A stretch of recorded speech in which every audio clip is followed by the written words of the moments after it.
Ford Consul Classic and Capri Buyer's Guide. In the mid-1950s, Ford had identified the need for a midsize car. Ford had nothing catering to the middle part of the market, which was rapidly being dominated by British domestic models such as the Austin Cambridge and Hillman Minx.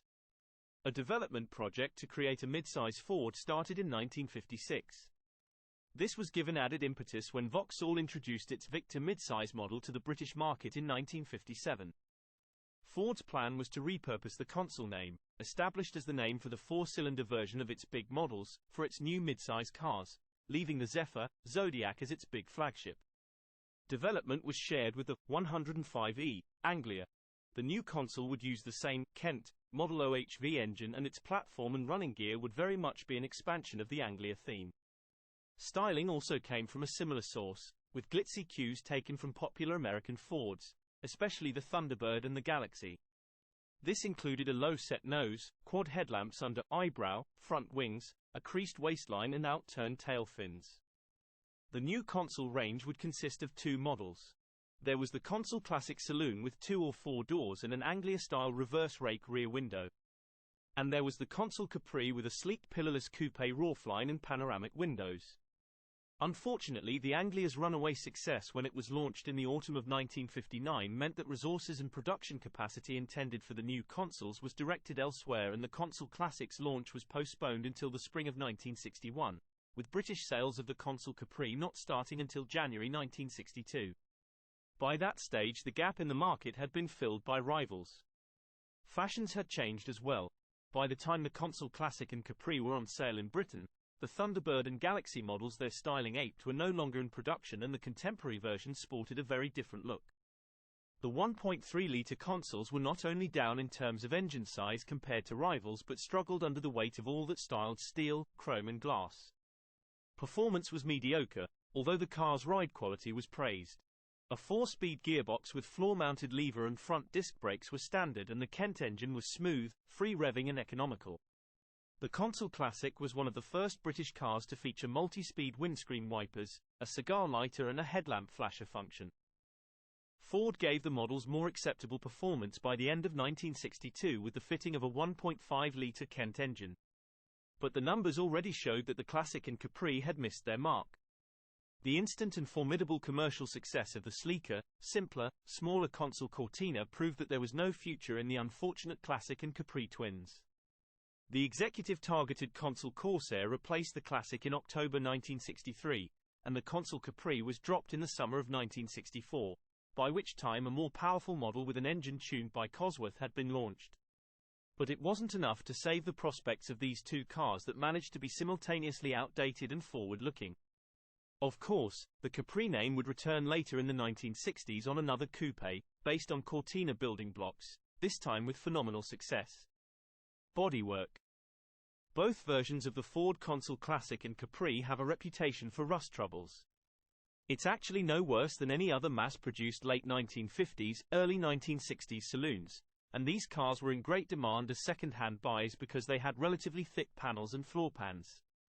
That was ever such a long time ago now, though, and those flamboyant lines can hide all sorts of moisture traps and seams for rust to get a hold. Check the sills, inside and out, the bottoms of the doors, the wheel arches, both sides, the lower rear part of the front wing, the area around the headlamps and the entire length of the waistline, tail fin on the rear wing, especially where it blends into the boot top. On the Capri, water drains from the side window seal into the sill cavity. The drain holes at the bottom of the sill inevitably become blocked and rust sets in. Check around the windscreen and A-pillars for bubbling paint, as any rust here almost certainly means it's got into the bulkhead and a full strip down and restoration is on the cards.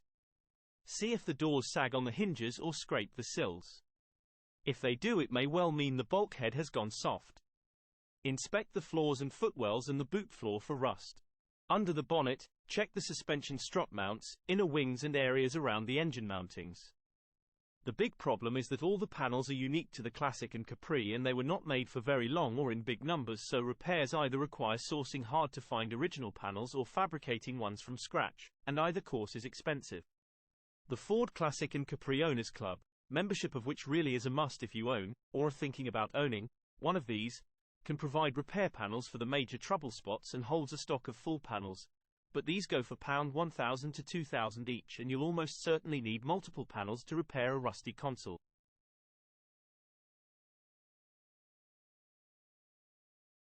Some panels are available in new reproduction, and panels for the floors and sills are more reasonably priced. You may well come across cars that have been bodged with filler or poor quality welded repairs, or fitted with glass fiber wings at a time when steel panels were even more scarce.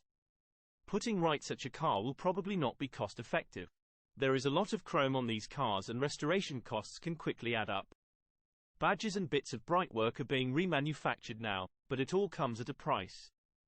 Engine and transmission.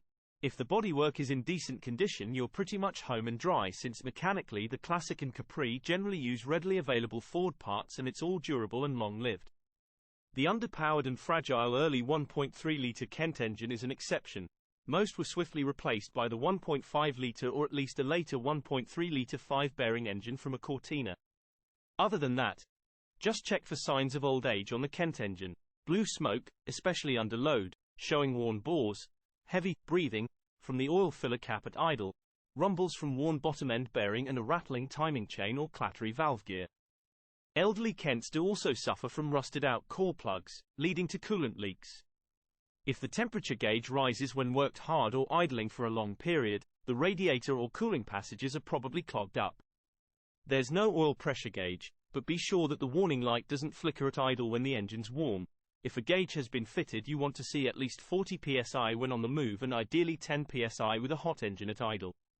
None of these issues are terminal. Kent engine parts are readily available, although some standard items such as non-oversized piston sets and parts for the reverse flow cylinder head is found on these cars can be surprisingly tricky to track down these days, and rebuilt engines cost around £1,500.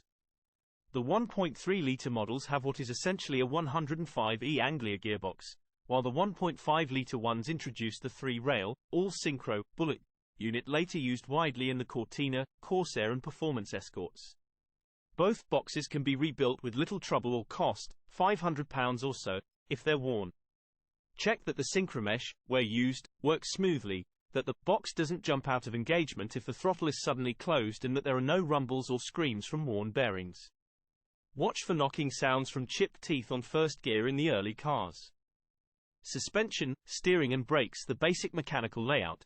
Front McPherson struts with coil springs and lower track control arms, a live rear axle on semi-elliptical leaf springs, a worm gear steering box with drag links, show the Consul's parentage as a scaled-up 105E Anglia and would be familiar on many other Fords of the 1960s.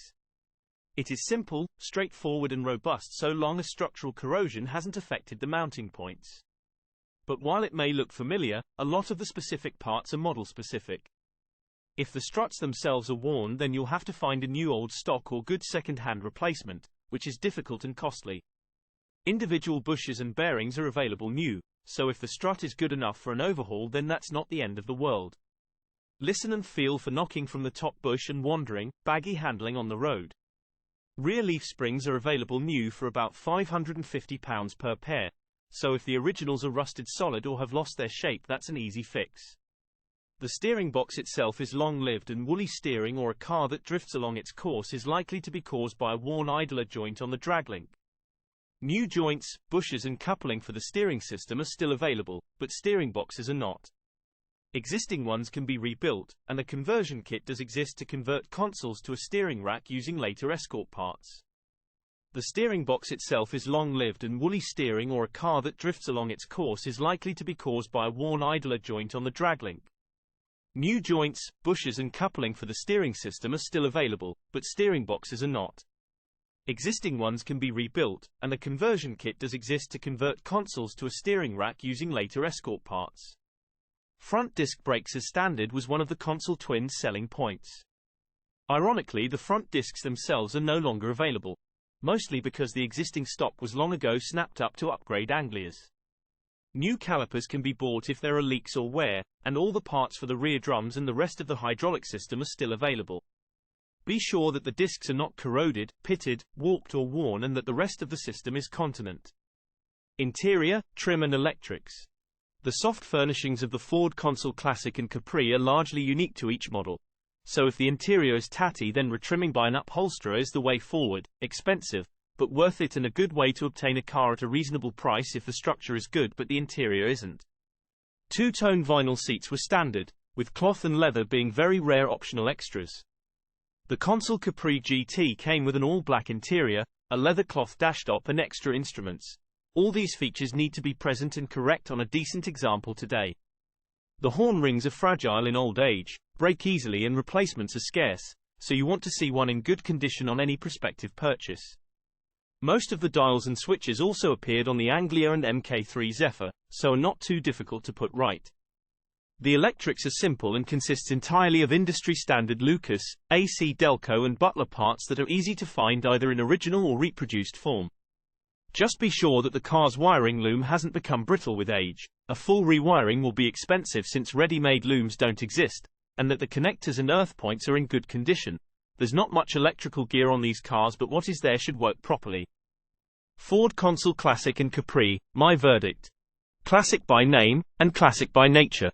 These are one of these cars that was almost born to be an enthusiast's pride and joy. The passé styling, mediocre performance and relatively high cost that blighted the models when new doesn't matter now. These Fords will turn heads wherever they go. They drip with late 1950s American character but at a usably British scale and use widespread and familiar mechanical parts. Get one in good structural and cosmetic condition and you'll have a superb classic that's a real slice of Ford history. Inevitably, the Consul Capri is significantly more valuable than the Classic. Prices for decent coupes start at £10,000 for one that's solid and presentable but will probably have a non-original interior and perhaps some later mechanical parts. One with the original interior in good condition and high-quality paintwork with all matching colours and trim will be £20,000 and a fully restored Capri in Concours condition will go for £25,000 to £30,000. Viable projects will be worth £3,000, £5,000. The Consul Classic is much more affordable, with £12,000 being the price for the very best examples in restored or highly original condition. And solid but average one, perhaps with some non-original trim or an older respray in a non-original colour, will be £5,000 £7,000 and a project case will be £1,000 or so.